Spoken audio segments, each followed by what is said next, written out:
말씀 창세기 1장 26절에서 28절 말씀입니다. 하나님이 가라사대 우리의 형상을 따라 우리의 모양대로 우리가 사람을 만들고 그로 바다의 고기와 공중의 새와 육축과 온 땅과 땅에 기는 모든 것을 다스리게 하자 하시고, 하나님이 자기 형상 곧 하나님의 형상대로 사람을 창조하시되 남자와 여자를 창조하시고, 하나님이 그들에게 복을 주시며 그들에게 이르시되 생육하고 번성하여 땅에 충만하라. 땅을 정복하라. 바다의 고기와 공중의 새와 땅에 움직이는 모든 생물을 다스리라 하시니라. 아멘. 인간은 다스리는 것을 좋아합니다. 이렇게 말을 하면 나는 거기에 동의하지 않는다 라고 말할지 모르지만, 다니엘서에 등장하는 그 느부갓네살 왕을 보게 되면 그 느부갓네살 왕이 무엇을 추구하느냐라고 보게 되면 이 세상에 주의 자리에 앉는 것을 추구하죠. 자기 위에 그 어느 누구도 없고 자기 아래에도 모든 것들이 자기 아래에 굴복하는 그러한 세상을 꿈을 꿉니다. 세상에서 유일한 왕입니다. 나 외에 다른 신은 없다는 거죠. 그래서 유일신을 자기 스스로 만들어내는 겁니다. 그에 대한 경배자는 자기 자신을 포함한 모든 백성들이 됩니다. 자기 자신이 지배하는 그 세계. 이를 다니엘서 4장에서는 짐승이라 이렇게 표현을 하죠.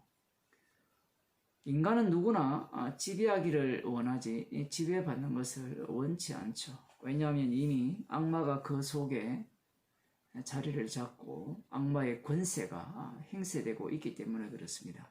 선악과를 따먹은 인간은 이미 선악을 아는 지식을 가졌죠. 선악을 아는 지식을 가졌다는 것은 이미 하나님과 같이 되었다는 사실입니다. 이 지식은 항상 무엇과 관련되어 있는가 하면요, 하나님의 지식이 있죠. 하나님의 율법, 그것은 항상 명령을 하게 되어 있습니다. 구조가. 인간도 마찬가지입니다.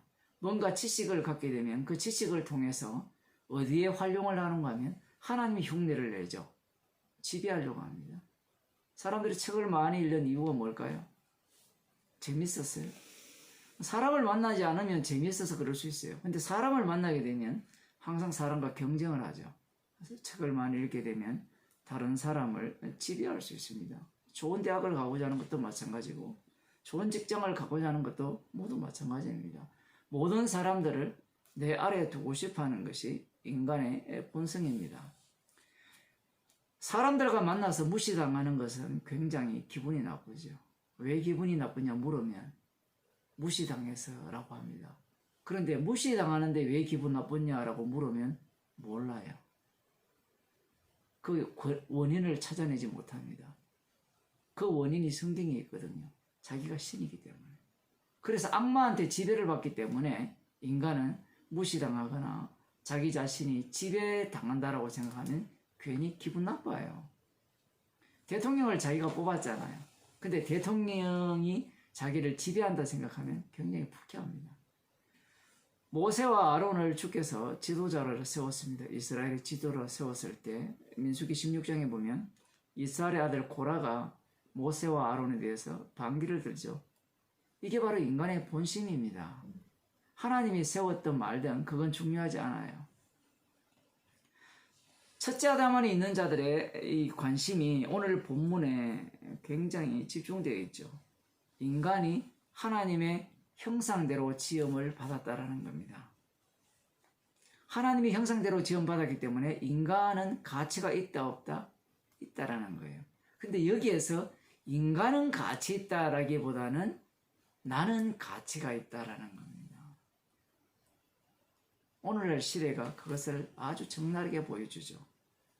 하나님의 형상을 따라 지음을 받았기 때문에 각각의 개개인은 모두가 다 하나님의 형상을 따라 지음을 받았다는 거예요.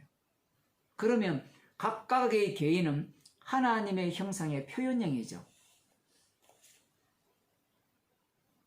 만물까지 집어넣으면 범신론이 됩니다. 모든 것이 하나님의 표현형이 되니까.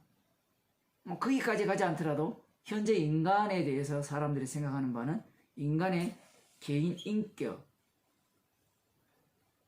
그런 것들을 굉장히 중요시 여기죠.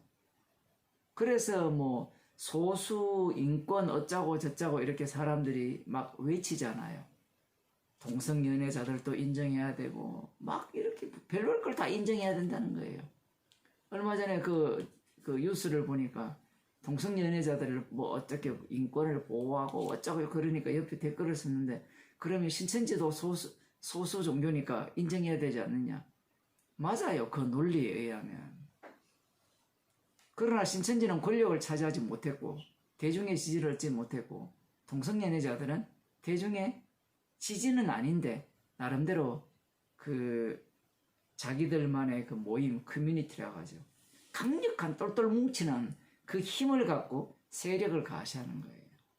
항상 이 모든 세력들은 정치적 힘을 갖고 있거든요. 정치적 힘이 없으면 아무런 그 사람들이 뭐랄까요, 무시하죠.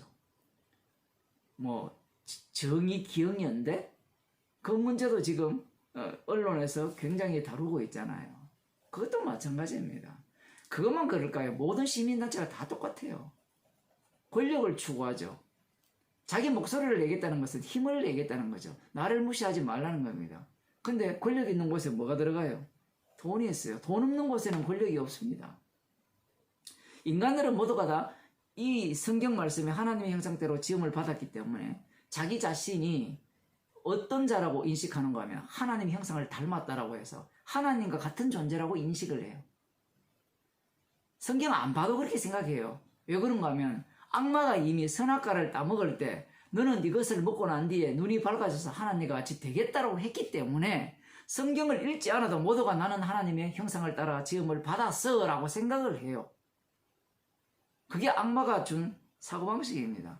그러니 그로부터 나오는 것이 무엇이냐라고 할 때는 여기 보면 모든 만물을 뭐라고 하는 거면 다스리게 하자라고 합니다. 만물을 다스리게 하자. 여기에서 만물은 무엇이 들어가는가 하면 땅에 있는 것들, 뭐 짐승이나 바다에 있는 어류라든가 이런 것들을 다스리게 하자라는데, 인간은 여기에서 더 확 깨어나가죠. 누구까지 다스려야 되죠? 인간까지 다스려야 돼요. 심지어는 신까지 다스려야 됩니다. 그러한 마음이 인간 마음 속에 심어져 있는 거예요. 그래서 오늘 본문이 교회를 다니는 사람들이 있죠. 예수 믿는다고 하는 사람들이 오늘 본문을 굉장히 좋아합니다. 여기에서 하나님의 형상은 예수 그리스도거든요. 예수 그리스도가 하나님의 형상이라니까 사람들은 예수님의 얼굴, 그림을 그리죠. 이미지를. 그게 하나님의 형상이 아니에요. 세상 죄를 지고 가는 하나님의 어린 양이 하나님의 형상이에요. 하나님의 형상을 달리 표현하면 십자가입니다.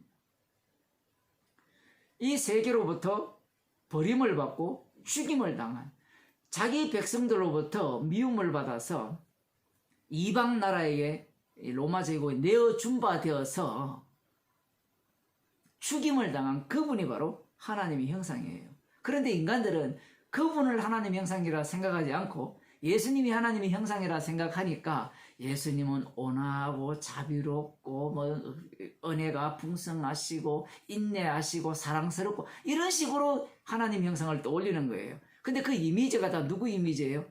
지 이미지예요.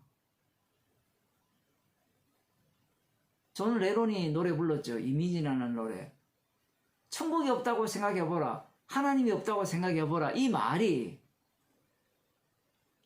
우리가 볼 때는 뭐 그렇게 뭐 삭막하게 사느냐라고 하지만 그것이 없는 세상 자체가 그야말로 어떤 세상인가 하면 하나님의 형상을 이야기할 때 지옥이 없으면 자비롭잖아요.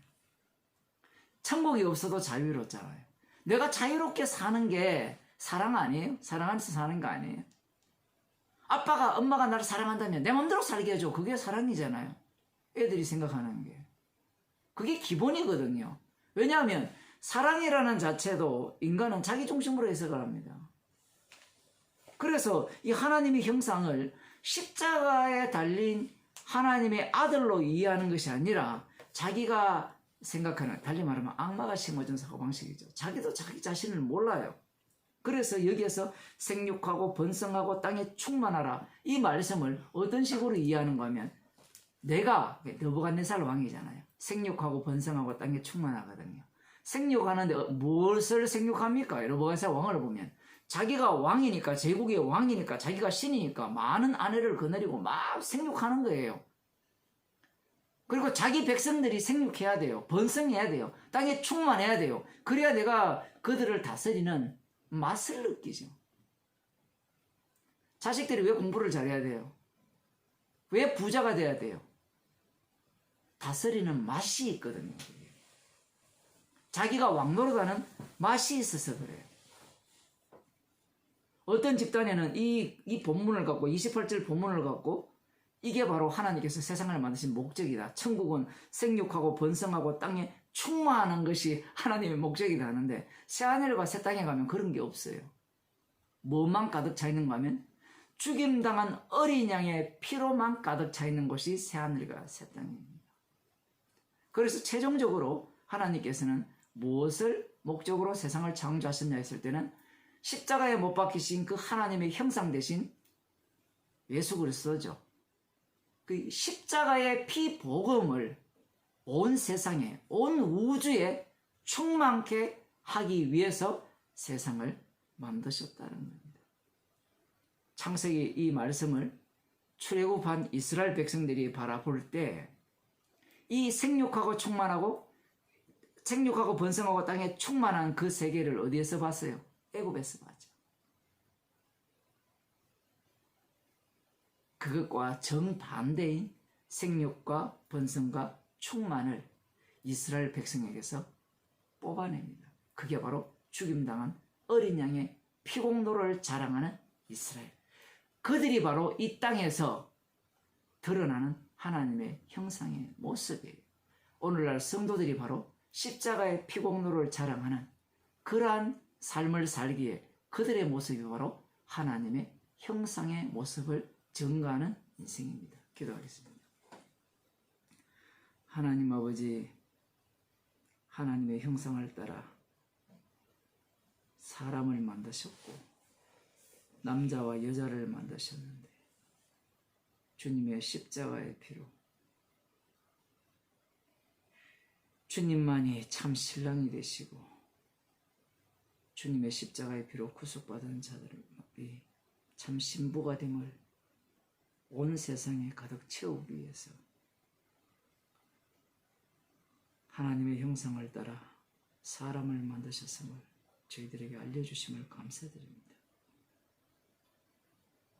이 땅은 하나님의 형상이 조롱받고 무시당하고 멸시당하는 그러한 땅임을 저희들이 살아가면서 온몸으로 느끼게 하셔서 십자가의 피 공로만을 증거하기 위한 세상임을 두 눈으로 확인하는 주의 백성이 되게 하여 주옵소서. 예수님 이름으로 기도드리옵나이다. 아멘.